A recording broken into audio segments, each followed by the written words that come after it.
rupturas, né? E eu coloquei esse slide aqui como uma ligação, porque as rupturas começam quando tem uma questão familiar na vida do Kip e da Helena, né? Eu coloquei aqui a nossa história, ruptura, que a gente começa o nosso tema de hoje. E tem um filme chamado Encanto, da Disney, aí esse desenhozinho que está aqui. E eu coloquei essa foto de propósito, porque esse filme eu acho que tem muito a ver com a nossa história. Se você não gosta de spoiler, dá uma pausa aí e volta daqui a 2 minutos, mas eu não vou contar muita coisa do filme, não. Mas esse filme conta a história de uma família que recebeu uma bênção, que cada filho, né, recebia um dom.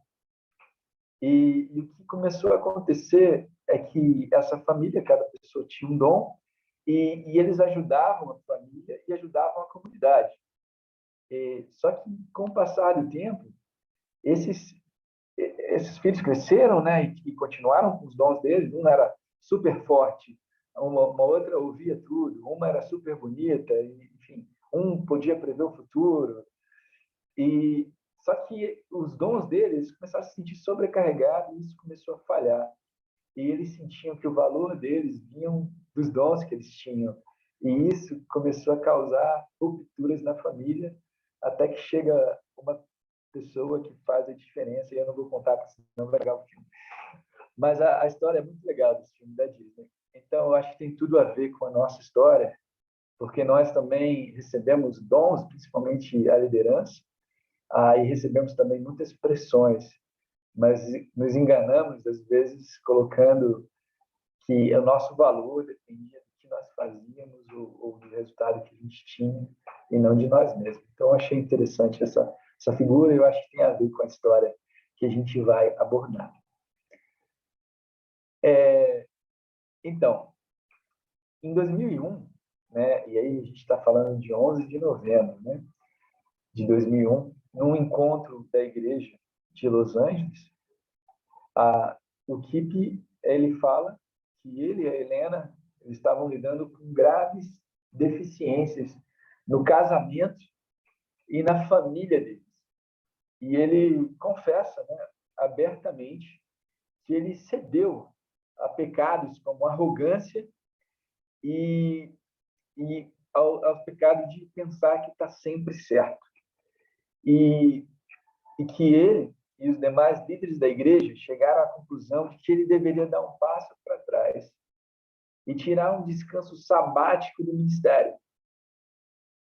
Então, a igreja de Los Angeles ia passar a ser liderada agora pelo Marty Fuqua e pela Chris Fuqua e pelo Pedro, né, o Peter, né, a gente chama ele de Pedro Garcia, né, que é irmão o Pedro Garcia, ele é irmão da Helena, e pela Laura Garcia, eles iam estar liderando a igreja, e o Kip McKinney ia dar um passo atrás e ia ter um descanso sabático. E os líderes de setor mundial iam ser liderados por consenso, né, pelo Bob Campbell e pelo Al Burt, que eram presbíteros, né? E eles iam cuidar do grupo de líderes de setor mundial. E sobre a saída, né, aí são os filhos dele, né, a Olivia no meio, né? É interessante que, mesmo que o Kip tivesse desentendimentos com alguns dos líderes de setor mundial e ter criado uma atmosfera tensa entre eles, esse não foi o motivo dele ter pedido esse descanso. O que culminou no afastamento dele veio das lutas espirituais, né, que a filha dele, que estava na época no 2º ano de Harvard, é que eles estão um pouquinho mais velhos, né? Mas a filha estava no 2º ano de Harvard, e ela começou a questionar as crenças dela e deixou de ir para a igreja. E as lutas que ela tinha não era porque ela era rebelde, ou porque ela queria ir contra as restrições morais que a igreja defendia, não tinha a ver com isso, mas ela sofria uma pressão de ser a filha de um líder, que as pessoas diziam ser seita. Então ela sentia essa pressão e ela tinha dúvidas sobre a Bíblia. Ela começou a ter dúvidas depois que ela começou a frequentar alguns cursos, né, seculares, né, que não são da igreja, espirituais, enfim, de pessoas não religiosas, mas não necessariamente de uma religião, mas ela começou a frequentar cursos de religião e isso fez com que ela criasse várias dúvidas e questionamentos sobre a Bíblia. Então, o Kip se retira. E aí, o que acontece, né? Quando ele se retira? Acontecem algumas coisas, né?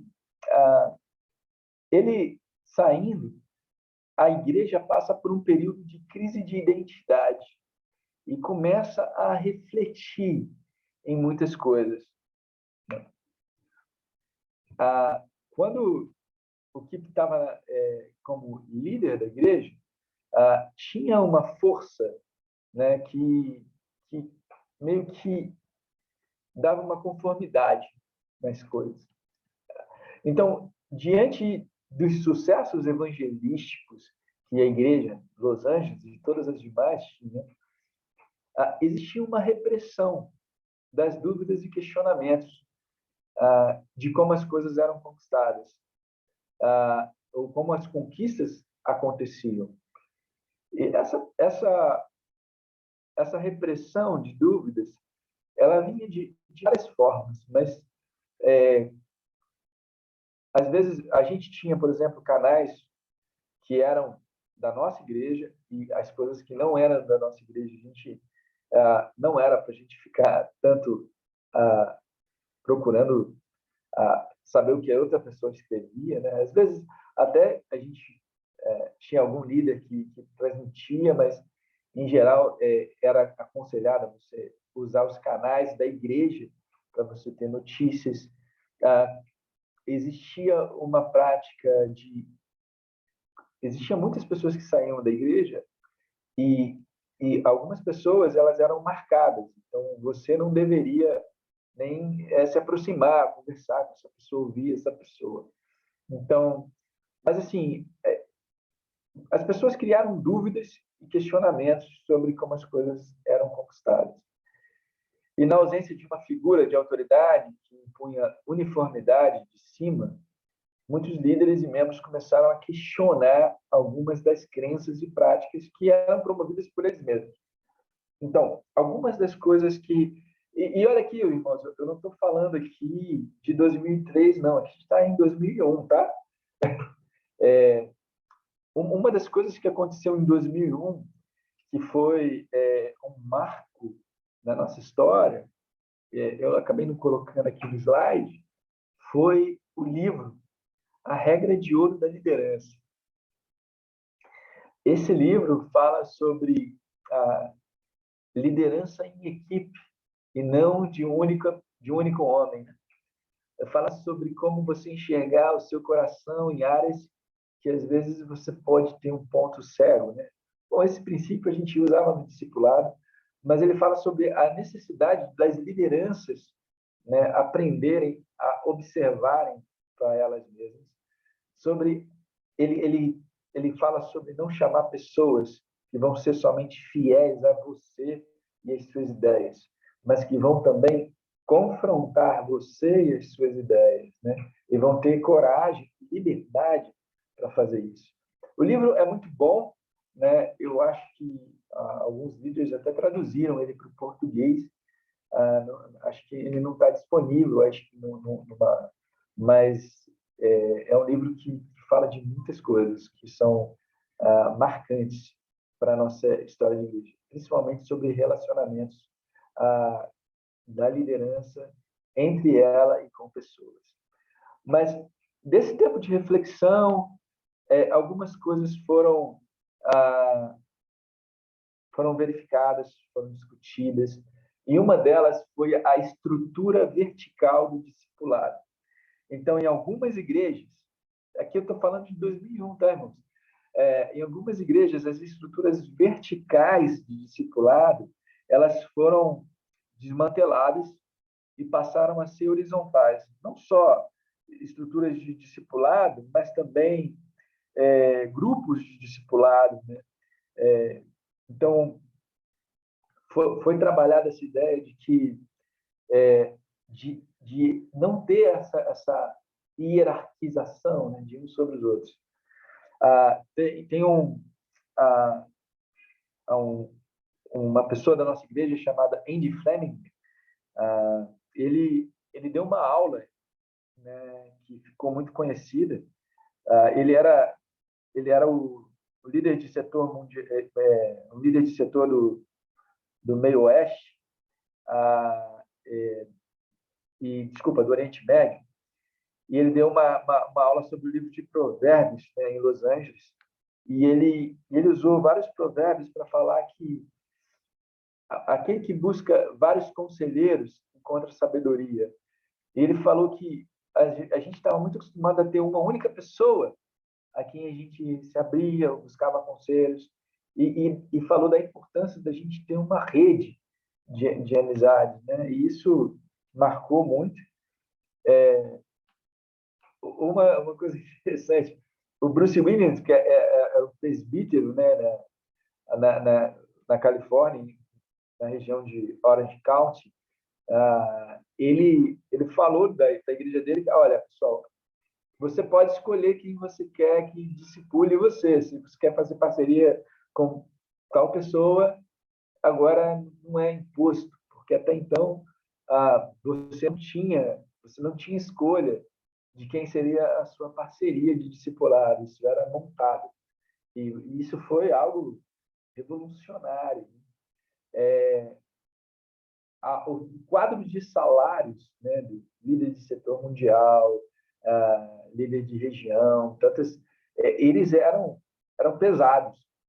E diante das dificuldades financeiras, né, que foi passado no mundo, né, e o grau de sacrifício que cada membro tinha para ofertar, eles estavam repensando essa ideia, porque você tinha pessoas que, quanto maior era o nível de responsabilidade dela, maior era o salário dela. Mas, às vezes, as pessoas tinham um salário alto, mas ela nem estava presente na igreja que ela era responsável, né, de coordenar.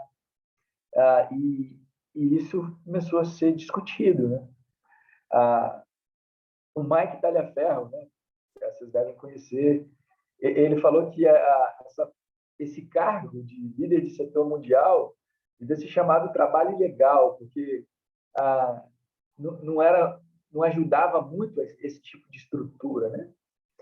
E o Andy Fleming preparou um estudo, né, para uma reunião, né, para um encontro de líderes geográficos de setor mundial, mostrando, né, que no Novo Testamento, né, não existe de fato um padrão de que a igreja precisa crescer com essa hierarquização, que aconteceu no primeiro século, algumas situações em que se partiu de um lugar para outros lugares, mas em que em nenhum lugar isso deveria é mostrado como devendo ser um padrão a ser seguido. Então, a saída do KIP gerou um ambiente de crise de identidade, autorreflexão, e várias coisas que eram silenciadas começaram a surgir.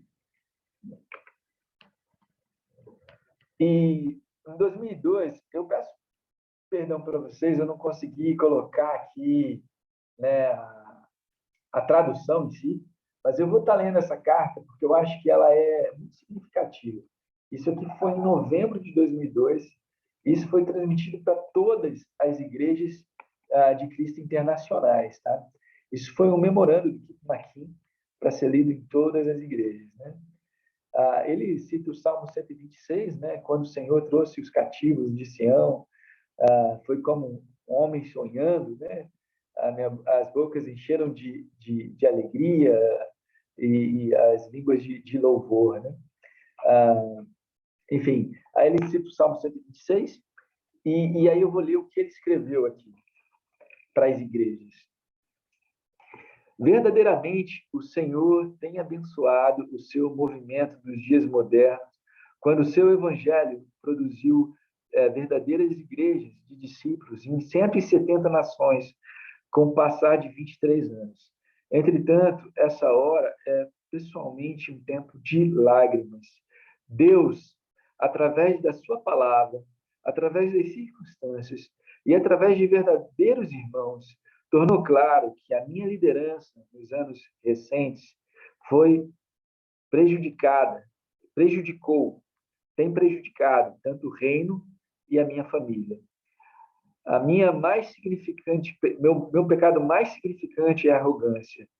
Pensar que eu estou sempre certo, não ouvir o conselho dos meus irmãos e não buscar discipulado para a minha vida, para o meu ministério e para a minha família. Eu não segui o exemplo de Jesus de humildade e liderança. Não estava seguindo. Outros pecados se manifestaram através da minha raiva. A minha raiva frequentemente calava as pessoas e, pior do que isso, ela produzia um ambiente onde as pessoas tinham medo de falar. Além disso, eu falhei em construir relacionamentos fortes e de ajuda mútua. Eu não respeitei aqueles que tinham dons de liderança que poderiam complementar o meu dom. Eu fui intensivo, eu fui insensível às necessidades dos cristãos mais fracos e das igrejas mais fracas. Eu também fiz alguns trabalharem por motivações erradas e outros tropeçaram, porque eu foquei mais em alvos numéricos do que em agradar a Deus. Para minha vergonha, eu permiti a mim mesmo ser mais glorificado do que chamar todos a dar glórias para Deus. Uma vez que esses são pecados de caráter, eles apareceram na minha família também, assim como na igreja. Consequentemente, porque eu falei tão grave com Deus e seu movimento, eu decidi sair do meu papel como evangelista de missões mundiais e líder de setor mundial. Eu gostaria de me desculpar com todos os cristãos, em todas as igrejas, pelas coisas que eu fiz, que tentaram alguns a se desviarem de Deus. Eu assumo total responsabilidade por como meus pecados espiritualmente enfraqueceram e amarguraram muitos nas nossas igrejas. Eu também assumo total responsabilidade pela condição espiritual da minha família. Eu peço a Deus para perdoar os meus pecados e profundamente desejo o seu perdão também. Eu lamento muito. Eu quero agradecer aos meus irmãos e irmãs no reino pelo seu apoio pelos anos. Eu tenho muito as vidas e o tempo, vocês que deram muito da sua vida e do seu tempo para ajudar a construir o reino e encorajar minha família. Eu sou extremamente grato pelos Birds e Gambles que aconselharam e, quando necessário, repreenderam eu e a Helena durante o passado. Eu também aprecio muito a liderança de Los Angeles, São Francisco e da Igreja de Boston. Eles fizeram muito esforço para fortalecer a minha família espiritualmente. Helena e eu somos especialmente gratos a Steve e Lisa Johnson, Russ e Gay Ewell, Bruce e Robin Williams, Pedro e Laura Garcia, Sam e Gary Lang. Eles têm sido de conselheiros inestimáveis nesses dias difíceis. Nós também somos gratos a Deus pelos líderes na região sul de Los Angeles que nos deram um novo e uma nova casa e uma nova e confortável casa. Por favor, orem por mim que algum dia essas lágrimas, que não são mais de compaixão, mas porque eu tenho machucado a Deus e o seu povo. Eu darei que eu dê nascimento à alegria e uma colheita de justiça. Uma nova forma de governo está sendo discutida e formada pelos líderes do setor mundial e outros líderes e evangelistas, presbíteros e mestres, e eu devo dar a eles todo o meu apoio, à medida que eles se esforçam para seguir as Escrituras e os princípios do nosso Pai nos céus. Então, essa foi uma carta de pedido de desculpas e de retirada do ministério, né? De líder de setor mundial, líder de evangelista de missões mundiais, o que estava saindo, né? E isso foi endossado pelos presbíteros, né? Pelo Al Bird e Bob Campbell, né? Que responderam para ele, né? Nós somos profundamente agradecidos ao Kip e Helena McKean pelas formas profundas que Deus usou eles para avançar o seu reino por muitos anos.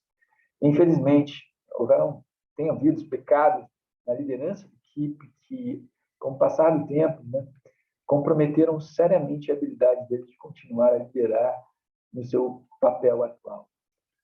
A declaração de Kip identifica esses pecados e explica os impactos dele.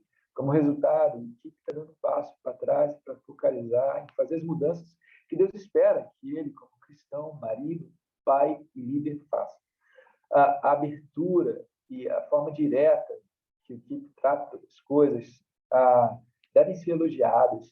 Em nosso aconselhamento do Kip, nos últimos anos, nós temos sido gratos por ver ele lidar com o seu relacionamento com Deus, com sua família, com seus irmãos e irmãs.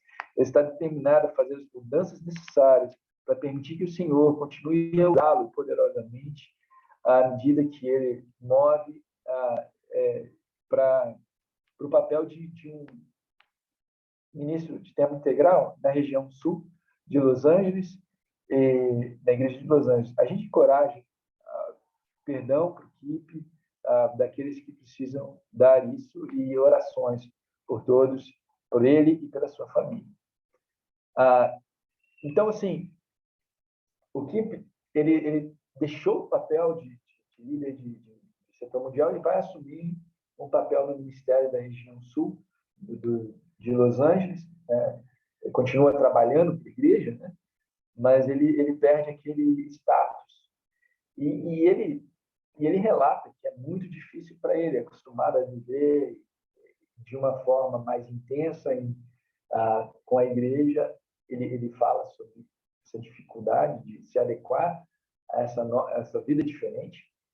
E o que acontece é que, mesmo o que tendo essa história, as mudanças e a forma como a igreja estava se comportando e as coisas que o Kip estava lidando, provavelmente ele não encontraria mais um lugar de destaque dentro das igrejas internacionais. Dificilmente. Tá? Ele vai, nesse momento, ele está se tornando líder, né, do setor de Los Angeles, mas em 2003, né, ele é convidado a se tornar um evangelista, né, na igreja de Portland. E aí eu vou falar dessa história um pouco mais para o final. Mas continuando, aqui a gente está falando de 2002, tá? Então, entendo, meus irmãos, assim, a igreja ela vem sofrendo transformações que não aconteceram, né, em 2003, né, mas antes, muitas coisas já eram vistas, faladas, lidadas. Né? E uma observação que eu faço é que, às vezes, a gente pode não ter percebido algumas coisas por conta da dificuldade de algumas coisas terem chegado até nós ao longo do tempo. A gente entendeu o que estava acontecendo no movimento como um todo. Mas as mudanças, elas não foram pontuais. Elas tiveram uma progressão. E aí, em 2003, né, a gente tem a carta honesta com Deus que o Henry escreve. O Henry era um evangelista da igreja de Londres, né? A igreja de Londres. E uma das coisas e aí eu vou falar um pouquinho mais sobre essa carta, né? Ele menciona que alguns pecados que têm acontecido na nossa igreja, na nossa comunidade, na época em questão, eram mais males sistêmicos. Ou seja, a nossa cultura como igreja e a estrutura que a gente formou, elas atuavam efetivamente para preservar alguns pecados. Então, isso ele coloca como um ponto chave da carta que ele escreve. E aí ele cita 4 pontos na carta dele que são marcantes, né, que são pecados que a gente não é questionado. Ele cita sobre a nossa covardia de enfrentar essa estrutura e se não houvesse uma mudança, né, isso dificilmente mudaria, né? E às vezes a gente tem algumas crenças e essas crenças elas vão gerar sistemas ou estruturas. E às vezes a gente pode até abandonar as crenças iniciais, mas as estruturas, se permanecem, elas fazem com que a injustiça se perpetue. Então, isso que ele estava atacando, os males sistêmicos, que a nossa cultura gerou uma estrutura que preservava alguns tipos de pecado. Então, ele menciona a hierarquia corrompida. Então, a hierarquia que é de você ter uma liderança que ela não é confrontada, né, com coisas, com uma forma de agir, às vezes, injusta, a hierarquia da forma de governo da igreja, né, a estrutura, né, de ter uma pirâmide, né.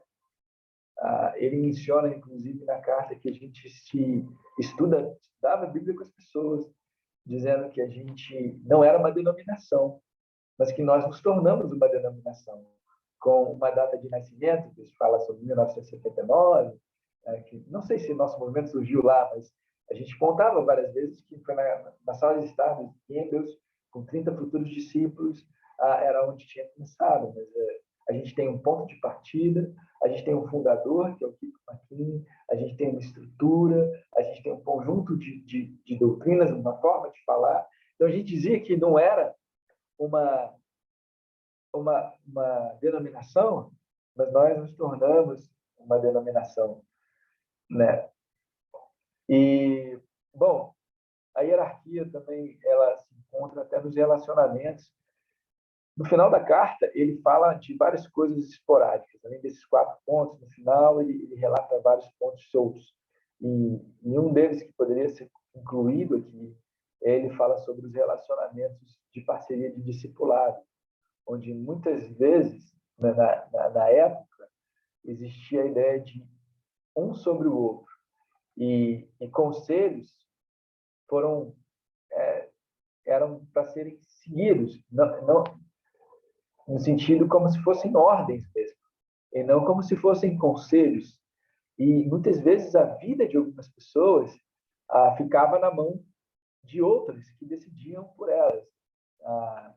Existia um julgamento, né? Além disso, ele fala também nessa questão de hierarquia, né, sobre injustiças com críticas, né, que eram às vezes justas, mas para não afetar quem estava na liderança, para não elas eram silenciadas e às vezes pessoas eram retiradas da igreja porque tinham um espírito divisivo, porque se tornaram críticas. Então ele fala sobre a hierarquia corrompida, ele fala sobre obsessão por números e ele fala sobre que salvar as pessoas é importante, mas isso se tornou um Deus. E, inclusive, ele faz uma declaração que, para mim, achei até rebelde. Ele falou que nunca mais vai preencher estatística da maneira que ele fazia antigamente. Mas as estatísticas, ao invés de serem usadas como uma ferramenta, elas eram usadas para levantar ou humilhar pessoas, para aumentar os salários ou medir o valor de alguém ou diminuir alguém. Então, elas foram mal utilizadas. E muitas vezes se valorizava cristãos fortes e não valorizava cristãos que estavam passando por momentos de fraqueza. Os cristãos que faziam mais discípulos eram mais bem vistos que os que não faziam. Isso ele fala que acontecia, que tendia a acontecer em todas as igrejas. Não quer dizer que acontecia em todos os lugares, em todas as relações, mas que o sistema e a estrutura favoreciam esses tipos de pecados. E ele menciona sobre pessoas mudando datas de batismo para conseguir bater a meta de batismos, pessoas que eram batizadas de madrugada ou no final do mês para manter a meta, às vezes nem estavam preparadas para entrar e elas eram inseridas no hall lá de número de batismos. Fala de até evangelistas que falsificaram batismos para conseguir os números. Ele fala sobre várias situações que ele menciona como alguns exemplos de como essa obsessão por números afetou a igreja.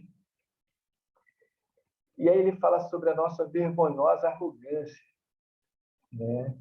E aí ele menciona o fato de nós nos chamarmos a única igreja verdadeira, o remanescente escolhido pela graça de Deus, os únicos salvos, que em nenhum outro lugar existia pessoas salvas. Enfim, irmãos, eu estou falando aqui um breve resumo, tá, das coisas que o Henry menciona na carta. Eu vou procurar deixar disponível no site do CJ2 a carta por inteiro, em português, para que, caso você deseje ler, você possa ler. Mas ele fala da nossa vergonhosa arrogância, da gente se achar o reino. E o reino de Deus, nenhuma igreja sozinha é o reino de Deus. Ela é maior do que isso. Né? Então, dos nossos termos, né, e da gente não ouvir pessoas que às vezes estavam falando a verdade. E, às vezes, algumas críticas que foram feitas de pessoas que a gente... E aí a igreja expulsou, agora são críticas de pessoas que estão na igreja e que são fiéis, que estão lá. E, então, mas a gente não teve a coragem de admitir. Né? E ele fala sobre a sedução pelo dinheiro, e ele menciona que várias pessoas em posições mais elevadas, ou com um nível de responsabilidade maior, tinham regalias. E cada vez eram pressionados para que as ofertas especiais alcançassem as metas. E ele menciona, inclusive, uma pessoa um líder, que deu a sugestão de taxar as igrejas que não alcançaram suas metas de oferta, porque elas, tipo, na próxima vez que venha mais. Enfim. E algumas pessoas em posição de responsabilidade acabavam tendo um padrão de vida alto, enquanto que membros, né, tinham... E eu não falo de padrão de vida alto no sentido de...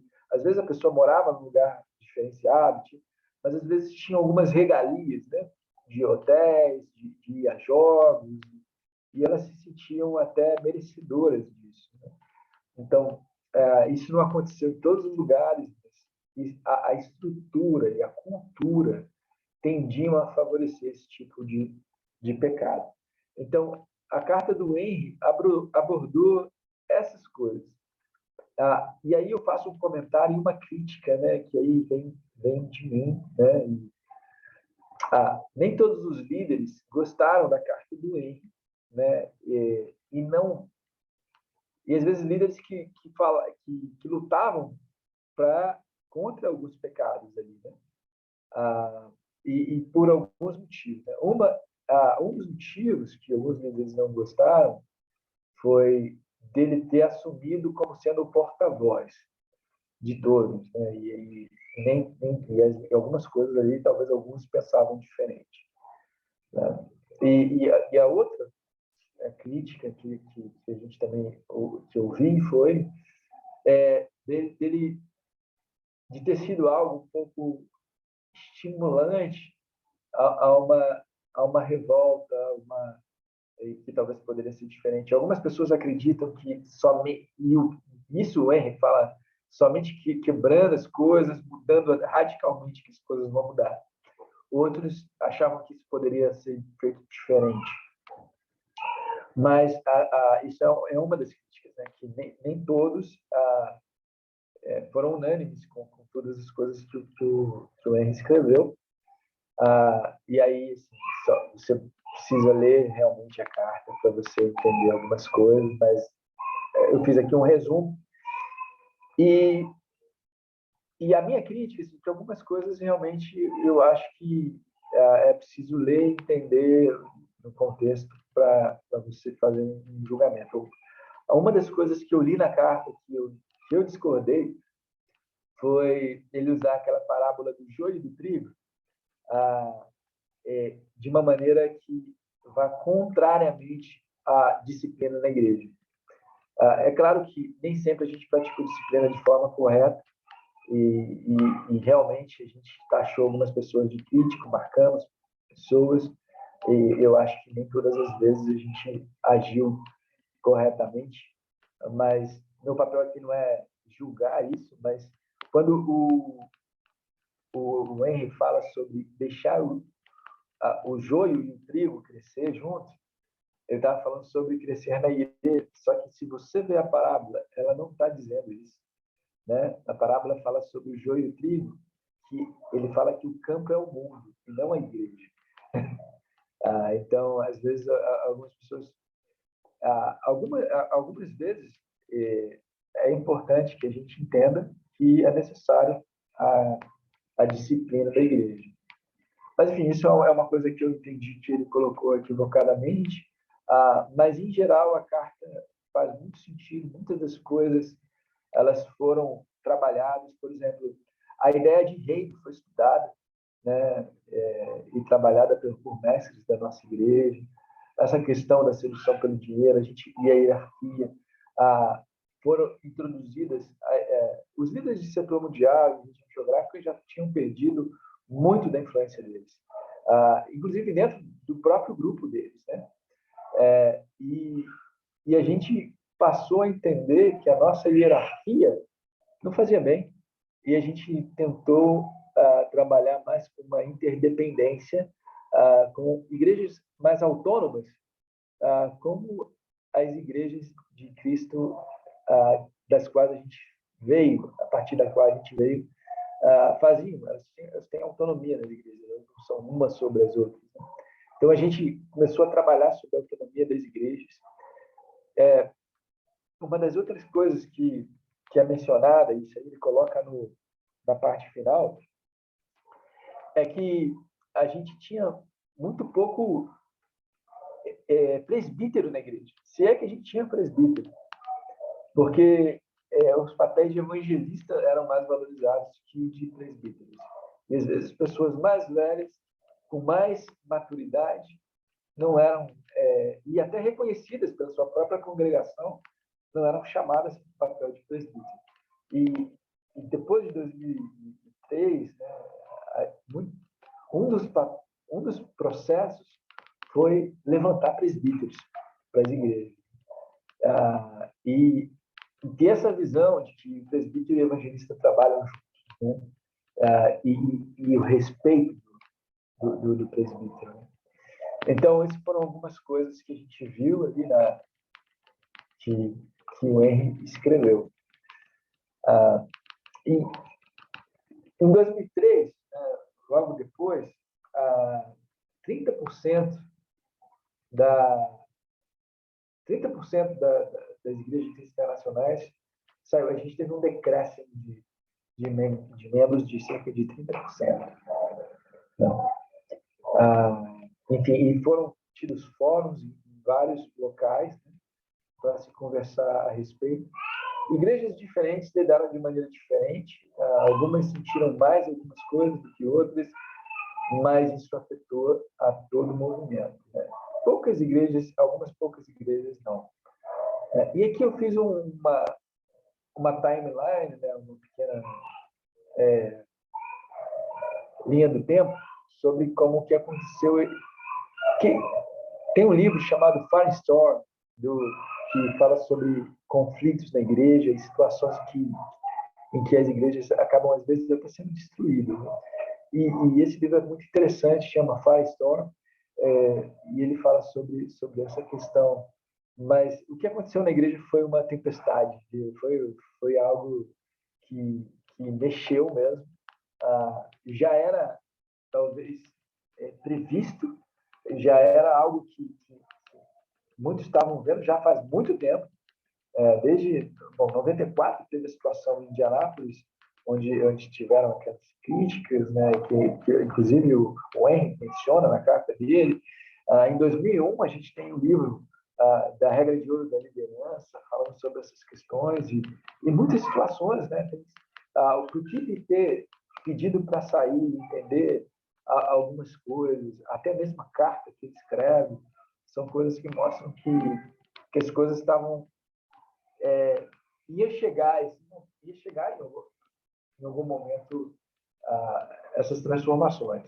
Mas em 2003 a gente particularmente tem uma chacoalhada muito forte do movimento, porque como a gente tinha tudo centralizado, muito centralizado em Los Angeles, nos Estados Unidos, as repercussões, né, em outros locais, sem pessoas que estavam tão inseridas, né, na realidade da igreja, chegou, às vezes, não de uma forma bem resolvida. E até lidar, até resolver, até entender, tiveram baixas de batalha, né? Então, em 2001, o Kip ele é colocado no descanso sabático por motivos familiares. Em 2002, ele deixa de ser evangelista, né, das igrejas de Cristo internacionais. Também na conferência de liderança, né, também em Los Angeles, o Kip pede desculpas à comunidade, toda a comunidade da Igreja de Cristo Internacional. E a liderança de Los Angeles também ela pede desculpas, né, para toda a família de igrejas das Igrejas de Cristo Internacionais. Em 2003, o Henry Crick escreve a carta, né, ele cita os pecados que ele percebe, e 99% de todos os evangelistas e presbíteros da Igreja de Cristo Internacionais pedem desculpas às suas congregações. Então, 99% pedem desculpa. Então, esse 1% talvez sejam as igrejas que não passaram por nenhuma turbulência, enfim, mas 99%. E uma quantidade alta de funcionários da igreja, de ministros, chega a 50% a 75% dos funcionários da igreja, de ministros, né, pede demissão. E isso acontece também, não somente por conta da estrutura que estava sendo abalada, mas também por conta da falta de confiança e de como as ofertas diminuíram também. Então, às vezes, foi muito difícil manter algumas missões logo depois de 2003, por conta da escassez financeira. E foi um momento de lidar, de resolver e perdoar corações. Perdoar os corações.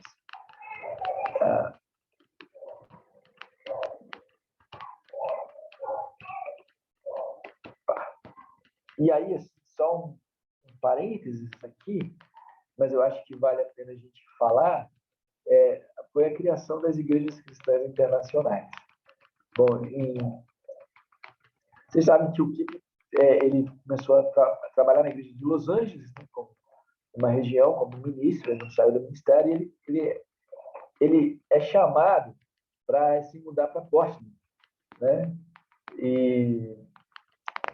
E teve uma conferência que o Kip McKean foi, uma conferência de liderança que ele foi, que ele reuniu vários líderes da igreja e chamou eles para estarem com ele no novo movimento, né, e colocar ele à frente e tal.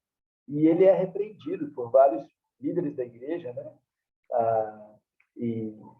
e eles falam com ele e escrevem para ele, né?